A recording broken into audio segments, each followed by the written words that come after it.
इस वीडियो में हम सॉल्व करेंगे डेयरी प्रोसेसिंग पर इंपॉर्टेंट एमसीक्यूज को। हेलो एवरीवन, मेरा नाम है कुमार तेज और आप देख रहे हैं तेज इजी। तो चलिए शुरू करते हैं।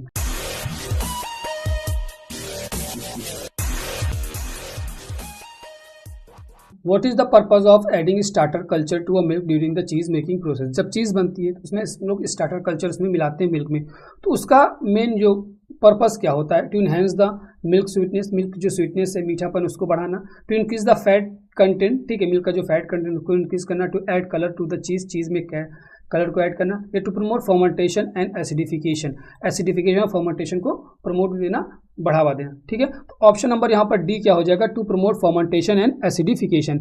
जब आप स्टार्टर कल्चर को ऐड करते हैं तो एसिड प्रोड्यूस होती है जो कि कंट्रीब्यूट करती है रैपनिंग प्रोसेस में, मीन्स चीज मेकिंग में। ठीक है, तो ऑप्शन नंबर यहाँ पर डी क्या हो जाएगा, करेक्ट। ठीक है, केवलन व अम्लीकरण को बढ़ावा देना। Then question number second, what is the main function of a curd knife in cheese making. ठीक है, मेन फंक्शन क्या होता है चीज मेकिंग में कर्ड नाइफ का। ठीक है, आपसे पूछा कि जो कर्ड नाइफ होता है उसका मेन फंक्शन क्या होता है, to slice the cheese into blocks, जो चीज होती है उसको ब्लॉक्स में स्लाइसेस करना, काटना। ठीक है, to stir the curd into curd during cooking, curd को स्टीर करना कुकिंग के समय, to cut the curd into small pieces or to shape the cheese into rounds. ठीक है, छोटे छोटे आकार देना। तो ऑप्शन नंबर यहाँ पर सी क्या हो जाएगा, to cut the curd into small pieces. ठीक है, स्मॉल पीसेस में उनको कट करना क्या हो जाएगा, option number C will be correct. Main function है नाइफ का। ठीक है, then question number 3, which type of milk is use to produce evaporated milk. ठीक, किस प्रकार का जो मिल्क है वो इवापोरेटेड मिल्क को प्रोड्यूस करने के लिए यूज किया जाता है। होल मिल्क का यूज किया जाता है, स्किम मिल्क का यूज किया जाता है, कंडेंस्ड मिल्क या फोर्टिफाइड मिल्क। ठीक है, तो याद रखना जो इवापोरेटेड मिल्क होता है वो होल मिल्क से बनता है। इवापोरेटेड मिल्क का मतलब होता है कि आप जितना भी दूध लेंगे उसमें से 60% आप उसको इवापोरेट कर देंगे। मीन्स अगर आपने 1 लीटर, ठीक है, 1 लीटर मीन्स 1000 ml, ठीक है, तो 1000 ml अगर आपने मिल्क लिया तो उसमें से आप 60% इवापोरेट, अप्रॉक्स 60% मीन्स आपका बचेगा कितना, 400 ml। ठीक है, तो ये हमारा इवापोरेटेड मिल्क हो गया। ठीक है, याद रखना है आप जो 60% जो मिल्क होता है वो इवापोरेट कर जाता है, तो किससे बनता है, होल मिल्क से। मीन्स ऑप्शन नंबर यहाँ पर ए क्या हो जाएगा, करेक्ट। फ्रेंड्स, अगर आपने प्रीवियस वीडियोस नहीं देखी हैं तो लिंक आपको डिस्क्रिप्शन में मिल जाएगा, जहां से जाकर आप वो वीडियो देख सकते हैं। Then question number 4, which of the following is a common stabiliser used in ice cream production. ठीक है, इसमें से कौन है जो कि कॉमन स्टेबलाइजर है जो कि आइसक्रीम प्रोडक्शन में यूज किए जाते हैं, ज़ैंथोगन, पेक्टिन या कैरेजेनन या एस्कॉर्बिक एसिड। ठीक है, तो देखिए बहुत सारी चीज़ें हैं जो कि बहुत सारे मतलब स्टेबलाइजर हैं जो कि प्रोड्यूस आइसक्रीम में यूज़ किया जाता है। ठीक है, लेकिन हमसे पूछा कि मेन है जो कि कॉमनली यूज़ किया जाता है तो वो कैरेजेनन। ठीक है, ऑप्शन नंबर यहाँ पर सी क्या हो जाएगा, कैरेजेनन। ठीक है, ये हमारा मोस्ट कॉमनली यूज़ किया जाता है। एक और है जो कि कॉमनली यूज़ किया जाता है वो है हमारा LBG। ठीक है, LBG का मतलब क्या होता है, लोकस्ट बीन, याद रखना है, लोकस्ट बीन गन। ठीक है, LBG का फुल फॉर्म क्या होता है, लोकस्ट बीन गन। इसको हम लोग शॉर्ट फॉर्म में जानते हैं E410। ठीक है, E410। तो ये चीज़ याद रखना, मोस्ट इंपॉर्टेंट है, ये याद रखना। कॉमन स्टेबलाइजर आइसक्रीम प्रोडक्शन में क्या यूज़ किया जाता है, तो कैरेजेनन हो गया। ठीक है, और कौन सा जो ये भी हमारा मोस्ट कॉमनली जो हमारा LBG ये भी हमारा मोस्ट कॉमनली यूज़ होता है। तो इसको आप लोग लिख लीजिएगा, इसका जो भी नाम है, जो भी ये मेनली आइसक्रीम में आपको यही E410 स्टेबलाइजर लिखा रहेगा। ठीक है, then question number 5, what is the process of reducing moisture content of cheese by applying pressure and ageing it for extended period. ठीक, उस प्रोसेस को क्या कहते हैं जहां पर मॉइस्चर कंटेंट चीज का रिड्यूस किया जाता है by applying the pressure and ageing for extended period, एक लंबे समय तक के लिए। ठीक है, चर्निंग बोलते हैं, राइपनिंग बोलते हैं, होमोजेनाइजेशन बोलते हैं या ड्राइंग बोलते हैं। ठीक है, तो it is called as ripening. Option number B क्या हो जाएगा यहाँ पर, करेक्ट। ठीक है फ्रेंड्स, हिंदी में भी है, जिसको हिंदी कंफर्टेबल लग रही है वो हिंदी में देखते जाइएगा, लेकिन मैं तो इंग्लिश में बता रहा हूँ तो ऑप्शन आप लोग इंग्लिश में भी देखते जाइएगा और हिंदी में क्या लिखा है वो भी देखते जाइएगा। Then question number 6, which type of milk has the highest protein content. किस प्रकार के जो मिल्क में सबसे ज़्यादा जो प्रोटीन कंटेंट है वो पाया जाता है, स्किम मिल्क में, 1% मिल्क में, 2% मिल्क में या होल मिल्क में। ठीक है, तो होल मिल्क होता है उसमें सबसे ज़्यादा प्रोटीन कंटेंट पाया जाता है। Highest protein content is found in whole milk. ठीक है, ऑप्शन नंबर जो संपूर्ण दूध होता है, पूरा दूध होता है, उसमें सबसे ज़्यादा पाई जाती है। Option number D will be correct. Then question number 7, which of the following is not a step in the production of yogurt. Yogurt इस दही के प्रोडक्शन में इसमें कौन सा स्टेप नहीं है? फर्मेंटेशन, तो ये हमारा स्टेप है, फर्मेंटेशन करना पड़ता। होमोजेनाइजेशन, इंक्यूबेशन या स्ट्रेनिंग, ठीक है, तनाव जिसे बोलते हैं हिंदी में। तो ऑप्शन हमारा क्या हो जाएगा? Option number B is not a step in the production of yogurt, means option number यहाँ पर बी क्या हो जाएगा? समरूपीकरण। Then question number 8, what is the primary function of a dairy separator. ठीक है, डेयरी सेपरेटर का जो मेन फंक्शन है वो क्या है? Removing impurities from the milk, milk से जो इम्प्योरिटीज है उनको रिमूव कर देना। Separating milk into cream and skim milk, ठीक है, जो भी मिल्क है उसको क्रीम और स्किम मिल्क अलग करना। पॉस्चराइजिंग मिल्क, मिल्क को पॉस्चराइज करना है। Fortifying milk with vitamin, fortifying जो भी दूध है उसमें और विटामिन को ऐड करना, ठीक है। तो ऑप्शन नंबर यहाँ पर बी क्या है? Separating milk into cream and skim milk, ठीक है, मिल्क को क्रीम और स्किम मिल्क में सेपरेट करना is a function of dairy separator, ठीक है। ऑप्शन नंबर बी क्या हो जाएगा यहाँ पर? Correct.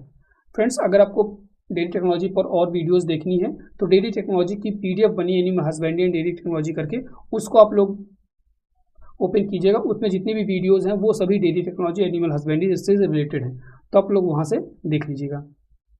Then question number 9, which type of milk is typically used in the production of soft cheese and ricotta, like ricotta and cottage, ठीक है, ये हमारे सॉफ्ट चीज़ होते हैं। तो ये मोस्ट इंपॉर्टेंट आपका क्वेश्चन है, आप लोग इसको थोड़ा अच्छे से देखिएगा, ठीक है। किस प्रकार का जो मिल्क होता है वो हमारा रिकोटा और कॉटेज चीज़ को प्रोड्यूस करने में यूज़ किया जाता है? Whole milk, skim milk, lactose free milk या गोट मिल्क, ठीक है। तो यहाँ पर ऑप्शन नंबर क्या हो जाएगा 9 का? Option number A, whole milk, ठीक है, होल मिल्क का यूज़ किया जाता है चीज़ बनाने के लिए, like ricotta and cottage cheese, ठीक है। Option number A, whole milk या संपूर्ण दूध या पूरा दूध। Then question number 10, which of the following dairy products is a culture product with tangy flavour, ठीक है, कौन सा डेयरी प्रोडक्ट है जिसका जो फ्लेवर होता है वो टैंगी होता है, हल्का सा तीखा स्वाद होता है? बटर का, क्रीम का, योगर्ट का या मिल्क का, ठीक है। तो आप सभी जानते हैं बटर, क्रीम का नॉर्मल जो भी होता है टेस्ट, मिल्क का भी होता है योगर्ट, मीन्स ऑप्शन नंबर यहाँ पर सी क्या हो जाएगा? करेक्ट, ठीक है, yogurt has tangy flavour. Then question number 11, what is the primary function of a pasteuriser in dairy processing plant, ठीक है, जो प्राइमरी फंक्शन होता है पॉस्चराइजर का डेयरी प्रोसेसिंग प्लांट में वो क्या होता है? होमोजेनाइजेशन, होमोजेनाइज करता है। Separating cream from the milk, milk से क्रीम को सेपरेट करता है। या killing harmful bacteria in the milk या फोर्टिफाइंग मिल्क विद वाइटामिन, ठीक है। ऑप्शन नंबर यहाँ पर सी क्या हो जाएगा? Killing harmful bacteria in a milk, ये हमारा पॉस्चराइजेशन का काम होता है, ठीक है। तो ऑप्शन नंबर यहाँ पर सी क्या हो जाएगा? दूध में हानिकारक जीवाणु का मारना। फ्रेंड्स, अगर आपको किसी भी सब्जेक्ट की पेड पीडीएफ चाहिए, ठीक है, तो हमें कांटेक्ट कर सकते हैं। हमारा जो व्हाट्सएप नंबर है यहाँ पर आप मैसेज कर सकते हैं 7905601596, ठीक है, इस पर आप कांटेक्ट कर सकते हैं। जो भी सब्जेक्ट की आपको पीडीएफ चाहिए, एग्रीकल्चर रिलेटेड कॉम्पिटिटिव एग्जाम या सेमेस्टर एग्जाम की, तो आप यहाँ पर कांटेक्ट कर सकते हैं, हम आपको पीडीएफ यहाँ पर प्रोवाइड कर देंगे। ये याद रखना कि जो पीडीएफ रहेंगी वो पेड रहेंगी, प्राइस एकदम मिनिमम रहेगी, ठीक है। और ये मेरी गारंटी है, क्वेश्चन आपको ऐसे क्वेश्चन मिलेंगे जो कि कॉम्पिटिटिव एग्जाम में पूछे गए हैं या पूछे जा सकते हैं, ठीक है। तो वैसे क्वेश्चन यहाँ पर मिलेंगे, तो आप परचेज यहाँ से कर सकते हैं, ठीक है। हमारा टेलीग्राम चैनल है हितेश एजी के नाम से, उसको भी आप लोग ज्वाइन कर सकते हैं। एक हितेश एजी है जो कि मेन चैनल है, और दूसरा सब चैनल उसी के अंदर है हितेश एजी डिस्कशन, ठीक है, डिस्कशन, तो उसको भी आप लोग ज्वाइन कर सकते हैं। यहाँ पर आप अपने जो भी क्वेश्चंस हैं उनको सेंड कर सकते हैं, और यहाँ पर क्वेश्चन क्विजेस आते रहते हैं, जो भी इन्फॉर्मेशन होती है सबसे पहले इसी चैनल पर आ जाती है। Then question number 12, which of the following is a semi hard cheese with a characteristic of red orange rind, ठीक है, कैरेक्टरिस्टिक क्या? Which of the following is a semi hard cheese with the characteristic of red और orange rind, ठीक है, किस प्रकार का चीज़ है बताना है आपको? स्विस चीज़, बारी चीज़, गौडा चीज़ या छेदर चीज़, ठीक है। तो इंपॉर्टेंट क्वेश्चन है, याद रखना है ऑप्शन नंबर डी, ठीक है। छेदर चीज़ की कैरेक्टरिस्टिक क्या होती है? रेड और ऑरेंज रिंड होती है, हार्ड होता है, सेमी हार्ड, ठीक है, हार्ड नहीं सेमी हार्ड, थोड़ा बहुत हार्ड होता है। तो ऑप्शन नंबर यहाँ पर डी क्या हो जाएगा? Correct. Then question number 13, what is the process of removing water from the milk to create a concentrated evaporated milk, ठीक है, उस प्रोसेस को क्या कहते हैं जहाँ पर जो इवापोरेटेड मिल्क होता है, ठीक है, process of removing water from the milk to create a concentrated milk product, ठीक है, आप मिल्क को कंसंट्रेटेड बनाते हैं, ठीक है, उस प्रोसेस को क्या बोलते हैं, ठीक है, तो उसको क्या बोलते हैं? Option number D, evaporation. देखिए एक चीज़ बताता है, एक होता है इवापोरेटेड मिल्क, इवापोरेटेड मिल्क, ठीक है, ध्यान से सुनिएगा, क्वेश्चन पूछा इवापोरेटेड मिल्क, और एक होता है कंडेंस्ड मिल्क, ठीक है, कंडेंस्ड मिल्क। तो तो इन दोनों में डिफरेंस क्या होता है? देखिए दोनों में अप टू 60% तक हम लोग रिड्यूस करते हैं मिल्क को, ये तो सिमिलैरिटी हो गई, ठीक है। डिफरेंस ये होता है कि जो इवापोरेटेड मिल्क होता है वो हमारा अनस्वीट होता है, अनस्वीटेंड, ठीक, अनस्वीटेंड मिल्क होता है, versus condensed milk is sweetened, ठीक है। कंडेंस्ड मिल्क क्या होता है? स्वीटेंड, ये मीठा होता है कंडेंस्ड मिल्क, वेरस जो इवापोरेटेड मिल्क होता है वो हमारा मीठा नहीं होता, अनस्वीटेंड होता है। यही मेजर डिफरेंस है, ये चीज़ आप लोग याद रखिएगा कि इवापोरेटेड मिल्क या कंडेंस्ड, इवापोरेटेड जो मिल्क होता है whole milk, condensed whole milk से प्रिपेयर किया जाता है। यहाँ पर अप्रॉक्सीमेट 60% जो वाटर होता है वो इवापोरेट कर दिया जाता है, और इवापोरेटेड मिल्क हमारा अनस्वीटेंड होता है, मीन्स मीठा नहीं होता है। कंडेंस्ड मिल्क हमारा स्वीट होता है, मीठा होता है, ठीक है। तो ये चीज़ याद रखना है।